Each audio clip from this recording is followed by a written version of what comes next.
আপনাদের কাছে একটা বিষয় পরিষ্কার করে বলতে চাইছি যে 2026-এর যে ভোট আসছে, 2026-এর 29 তারিখের নির্বাচন শুধুমাত্র একটা নির্বাচন নয়।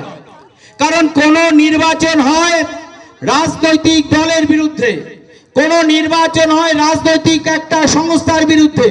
আপনারা যে দলটার বিরুদ্ধে ভারতীয় জনতা পার্টি লড়াই করছে, যে দলটার বিরুদ্ধে ভারতীয় জনতা পার্টি প্রতিবাদ করছে, সেই দলটা কোনো রাজনৈতিক দল নয়। তৃণমূল কংগ্রেস একটা প্রাইভেট লিমিটেড কোম্পানি।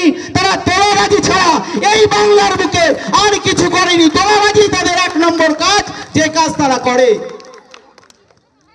2026-এ লড়াইটা হবে কিসের জন্য?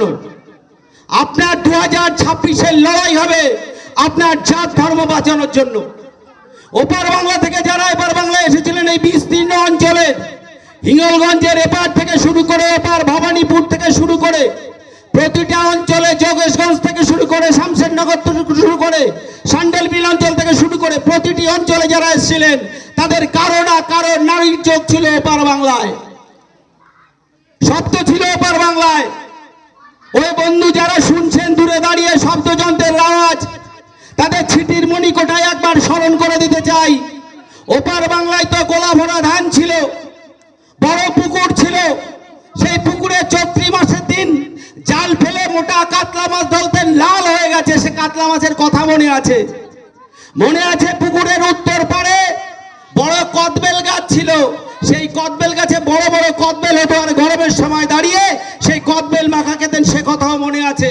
শীতকাল আসলে নলেন গুড়ের পায়েস আর নলেন গুড়ের পিঠে, সে কথাও মনে আছে অনেকের। কাকারা মনে করতে পারবেন, কাকা আসার সময় বলছিল তুমি একটু বলো। সব মনে আছে, সব মনে আছে। কিন্তু কেন মনে আছে নেই? শুধু মনে নেই কি বলুন তো?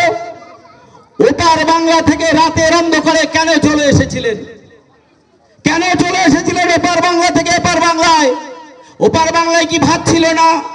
ওপার বাংলায় ভাত ছিল। ওপার বাংলায় সবকিছু ছিল, জমি ছিল, 14 পুরুষের ভিটে ছিল। বাপ ঠাকুরদা 14 পুরুষ যে অঞ্চলে বাস করে সে অঞ্চল ছিল। ছেড়ে চলে এসেছিলেন কেন?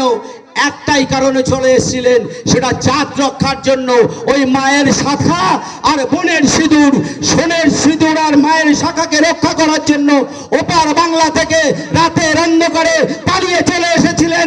পাশর নদী পার হয়ে, শিবসা নদী পার হয়ে, শুধুমাত্র ধর্ম বাঁচানোর জন্য। তাই ধর্ম বাঁচানোর লড়াই, 2026-এর লড়াই শুধুমাত্র কোনো নির্বাচন নয়।